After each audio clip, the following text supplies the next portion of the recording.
que Dieu veut, c'est qu'on marche dans ses voies, qu'on observe ses commandements, afin que tu vives et que tu multiplies et que l'Éternel, ton Dieu, te bénisse. Toutes les générations ont vu ce livre et ont frappé leur poing contre. Mais leur petit poing s'est brisé. Et la Bible a traversé tous les siècles. Elle est encore là aujourd'hui. Et nous l'aimons et nous sommes prêts à mourir pour ce qui est écrit dans ce livre. Je vous le recommande de tout mon cœur, voyez, comme sauveur de votre âme. Et je vous le recommande plus que cela comme Seigneur. Vous savez, les hommes de la terre lèvent le poing vers Dieu régulièrement. Qu'est-ce que j'ai fait au bon Dieu pour que ça m'arrive? Voyez? Avant de me faire sauter le caisson, avant de me jeter en bas du toit, j'ai levé le poing et je lui ai dit, mais si tu existes, tu vas pas créer mon laisser crever comme ça. Ça veut dire, si tu existes, t'es vraiment qu'un salaud, quoi. Je m'excuse du terme, mais c'est ce que je voulais dire. J'étais fâché après lui s'il pouvait exister. J'aimerais répondre à ces gens-là, quel mal vous a-t-il fait? Souvent les gens de la terre attribuent à Dieu ce qu'ils devraient attribuer au diable. Je suis dans un foyer où ma mère se disait croyante et comme elle m'a tapé dessus à coups de pied et à coups de poing, pour moi Dieu ça ne pouvait pas exister. S'il existait, ça pouvait être qu'un sale type. Votre ennemi n'est pas Dieu, votre ennemi c'est Satan. C'est le diable qui attaque. C'est le diable, évidemment, qui fait le mal, qui est un voleur, qui ne vient que pour égorger, détruire. Jésus l'a décrit, Jésus l'a dévoilé comme étant le serpent ancien, celui qui séduit toute la planète Terre.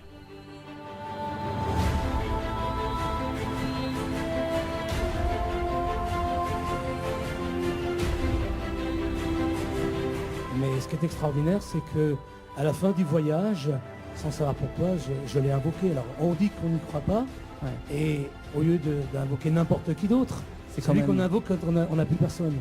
Il a sauvé tous ceux et celles qui sont venus humblement vers lui. Tous ont été sauvés. C'est sa promesse. La Bible nous dit qu'il a gardé sa promesse. Venez à moi, vous tous qui êtes fatigués et chargés, et je vous donnerai le repos. Malgré que ma prière était une prière menaçante et contre Dieu, méchante, la Bible dit quand un malheureux crie, l'Éternel entend. Et je crois qu'en définitive, Dieu nous cherche et que là, il m'attendait. Et moi, j'imagine qu'il s'est dit, ouf, ça y est, qu'il a osé m'appeler, il a réagi avant de se ficher en l'air. Et ma prière, même si elle était mal faite, a été entendue. Et ça déclenche quelque chose, exactement. Ésaïe 45, tournez-vous vers moi et vous serez sauvés, vous tous qui êtes aux extrémités de la terre. Tournez-vous vers moi et vous serez sauvés. Vous serez sauvés. Je ne mettrai pas dehors celui qui vient à moi. À tous ceux qui l'ont reçu, il a donné le pouvoir de devenir enfant de Dieu. Mais ce qui est important, c'est que j'étais ouvert à quelque chose. Je ne savais pas quoi, en tout cas pas la conversion. Je n'avais pas envie de rentrer dans les ordres ni en religion. Quand j'ai vu les bouddhistes, les musulmans, les hindouistes, pour moi c'était tous une bande de fous, de crétins et tout ce qu'on veut. Et je n'avais pas l'intention de rentrer dans une armée comme ça. Moi, je n'avais pas demandé pardon à personne, j'étais une victime. Victime des flics, de la société, de mes parents. J'étais pas coupable. Et à un moment donné, le fil de ma vie est passé et je me suis rendu compte de tout le mal que j'avais fait. Il accueille les gens de mauvaise vie. Non pas pour les garder dans leur mauvaise vie, mais pour les transformer. Il est aussi le sauveur du monde. Il n'y a pas d'autre sauveur sur toute la surface du monde. Vous savez que la Bible dit dans Jean chapitre 20 que Jésus a fait beaucoup d'autres miracles qui ne sont pas inscrits dans la Bible. Mais ces choses ont été écrites afin que vous croyiez que Jésus est le Fils de Dieu. Et qu'en croyant en lui, vous ayez la vie. Il nous a aimés tellement. Il s'est donné lui-même pour nous. Il est merveilleux. Ésaïe le prophète a dit 700 ans avant sa venue, on l'appellera admirable, merveilleux, conseiller, prince de la paix. Moi, je vote pour cet homme. Car l'ami, Jésus est merveilleux, mais il sera notre juge final. Tout homme riche ou pauvre, tout homme grand ou petit, devra se tenir debout devant la barre du jugement de Dieu. La barre du jugement de Dieu. Jean a dit, puis je vis un grand trône blanc et celui qui était assis sur le trône. Et je vis les grands, les petits, la terre. Les grands seront là, les petits aussi. Les riches, les pauvres, les esclaves, les libres, tout le monde. Dieu jugera par Jésus-Christ les actions secrètes des hommes. Les actions secrètes que personne n'a vues, que personne ne connaît, que personne n'a entendu.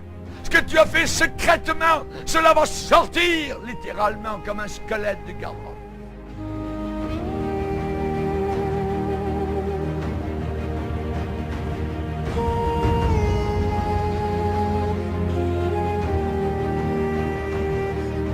Ce Sauveur qui vous a aimé, ce Sauveur qui est mort pour vous, qui connaît tout sur vous, va s'asseoir sur le trône comme votre juge.